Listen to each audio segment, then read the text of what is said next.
Capítulo 19. Caíram as últimas grandes chuvas do ano. Era a época de amassar o barro vermelho que se usava na construção dos muros.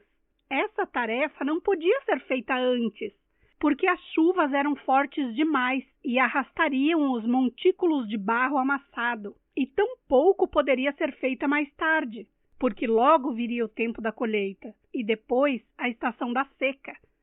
Era a última colheita que Oconco tinha de passar em Mbanta. Os 7 perdidos e tristes anos de seu exílio chegavam lentamente ao fim. Embora houvesse prosperado na terra natal da mãe, Oconco sabia que teria prosperado muito mais em Umuofia, terra de seus antepassados, onde os homens eram ousados e tinham um espírito guerreiro. Durante esses 7 anos, ele teria certamente alcançado as posições mais altas do clã. Por isso, lamentava cada dia passado no exílio. Os parentes de sua mãe tinham sido muito generosos e Oconco lhes era grato. Mas isso não alterava os fatos. A primeira filha nascida no exílio dera o nome de Neca. A mãe é suprema, em sinal de gentileza para com a família de sua mãe.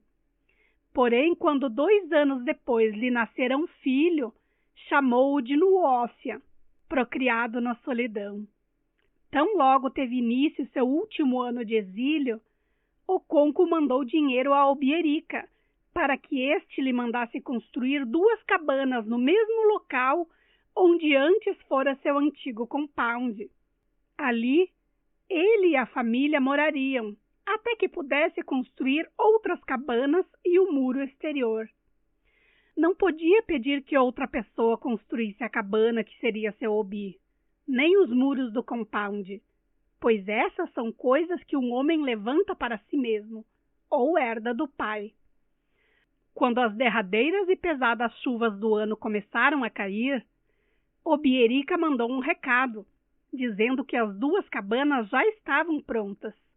A partir de então, Oconco deu início aos preparativos para o regresso, que seria depois das chuvas.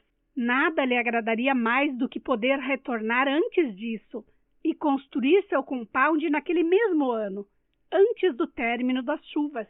Mas se fizesse isso, deixaria de cumprir parte da penalidade de 7 anos completos. Não podia ser. Portanto, teve de esperar impacientemente pela estação seca. E ela foi chegando aos poucos. A chuva começou a rarear cada vez mais, até cair em ralas pancadas enviesadas. Em algumas ocasiões, o sol aparecia através da chuva e uma ligeira brisa soprava. Era um tipo de chuva agradável e leve como o ar. O arco-íris costumava aparecer, e algumas vezes havia 2 arco-íris, como se fossem mãe e filha, uma jovem e bonita, e a outra uma sombra velha e esmaecida. O arco-íris era chamado de jiboia do céu. Oconco reuniu suas 3 mulheres e ordenou-lhes que tomassem providências para uma grande festa. Preciso agradecer aos parentes de minha mãe antes de partir, explicou. Ecuéfia ainda contava com um resto de mandioca que lhe sobrara da colheita do ano anterior. Nada restara às outras mulheres. Não que tivessem sido preguiçosas, mas elas tinham muitos filhos para alimentar. Assim, ficou decidido que Ecuéfia contribuiria com a mandioca para a festa. A mãe de Nuoye e Ojiugo providenciariam outras coisas, por exemplo, peixe defumado, óleo de palma e pimenta para a sopa. Oconco se encarregaria da carne e dos inhames. Na manhã seguinte, Ecuéfia levantou-se cedo e foi para sua roça na companhia de Ezinma, sua filha, e de Obiagele, filha de Ojiugo, a fim de colher a mandioca.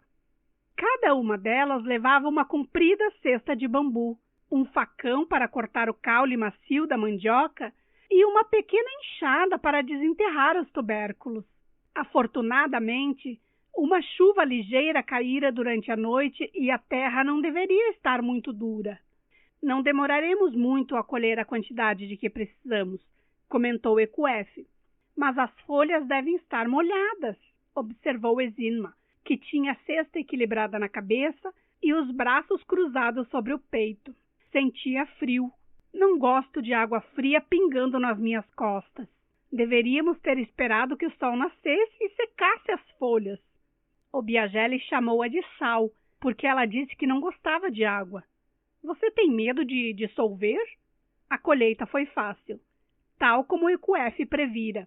Exinma bateu violentamente em cada planta com uma vara comprida, antes de se inclinar para cortar o caule e desenterrar o tubérculo.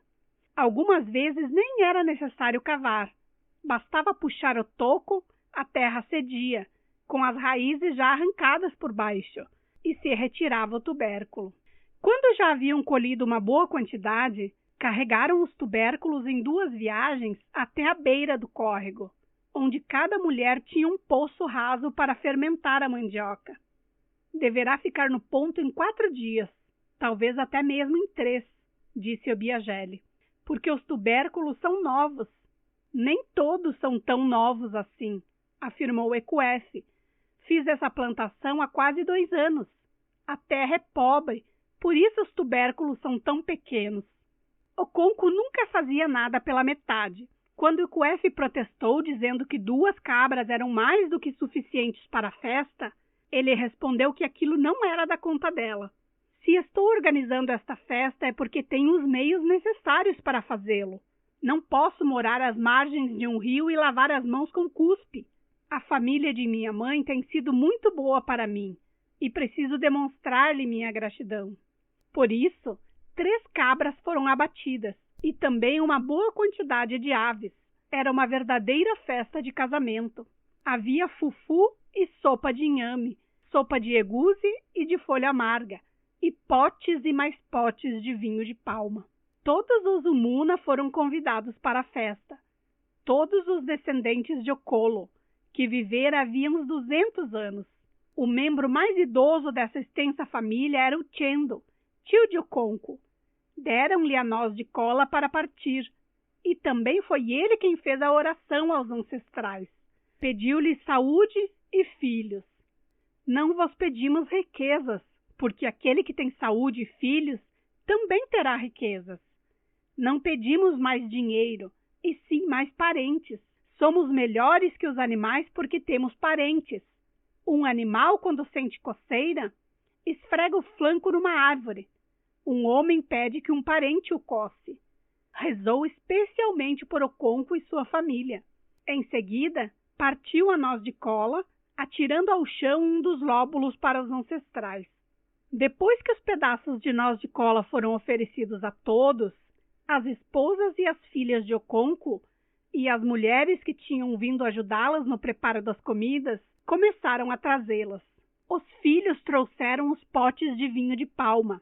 Havia tanta fartura de comida e bebida que muitos parentes assobiaram, espantados. Quando tudo foi colocado diante dos convidados, Oconco levantou-se e falou: "Peço-lhes que aceitem esta pequenina cola", disse.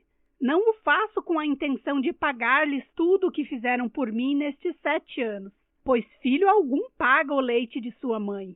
Chamei-os para esta reunião porque é bom que parentes se encontrem." O caldo de inhame foi servido em primeiro lugar, por ser mais leve do que o fufu e porque sempre se começa pelo inhame. Depois serviram o fufu. Alguns o comeram com sopa de egusi, outros com sopa de folha amarga. A seguir, a carne foi dividida de forma que cada membro do Umuna recebesse uma porção. Cada um dos homens se levantava, por ordem de idade, e pegava seu pedaço. Mesmo as porções dos parentes que não tinham podido comparecer eram separadas, sempre na devida ordem de idade. Enquanto bebiam o vinho de palma, um dos membros mais idosos do Umuna ergueu-se, a fim de agradecer Oconco. Se eu dissesse que não esperávamos tão grande festa, estaria sugerindo que desconhecemos a generosidade de nosso filho Oconco. Todos nós o conhecemos muito bem e, portanto, sabíamos que ele nos ofereceria um verdadeiro banquete. No entanto, ainda é mais farto do que imaginávamos. Muito obrigado. Que todos vocês, nossos hóspedes, recebam tudo isto de volta, 10 vezes mais. É muito agradável numa época como esta, em que a nova geração se considera mais sábia do que as anteriores, vermos alguém fazendo as coisas de maneira nobre, como antigamente. O homem que convida os parentes para uma festa não o faz com a intenção de evitar que eles morram de fome, pois todos têm comida em suas casas. Sempre que nos reunimos no parque enluarado da aldeia, não é para ver a lua, pois todos podemos vê-la de seu próprio compound. Nós nos reunimos porque é bom que as famílias o façam. Vocês hão de querer saber por que estou dizendo tudo isso. Faço-o porque temo pela nova geração, por esses que ali estão. E indicou com o braço estendido o lugar onde a maioria dos rapazes estava sentada. Quanto a mim, restam-me apenas poucos anos de vida, assim como a Uchendo, o Nachuku e Emefo. Mas temo por vocês, os jovens, porque vocês não compreendem como são fortes os laços de família. Não sabem o que é falar com uma voz só. E qual é o resultado disso?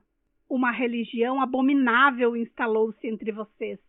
De acordo com essa religião, um homem pode abandonar o pai e os irmãos, pode blasfemar contra os deuses de seus pais e contra os antepassados, como se fosse um cachorro de caça que de repente ficasse louco e se voltasse contra o dono. Temo por vocês e temo pelo nosso clã. E voltando-se novamente para o cônjuge, concluiu: muito obrigado por ter nos convidado para esta reunião.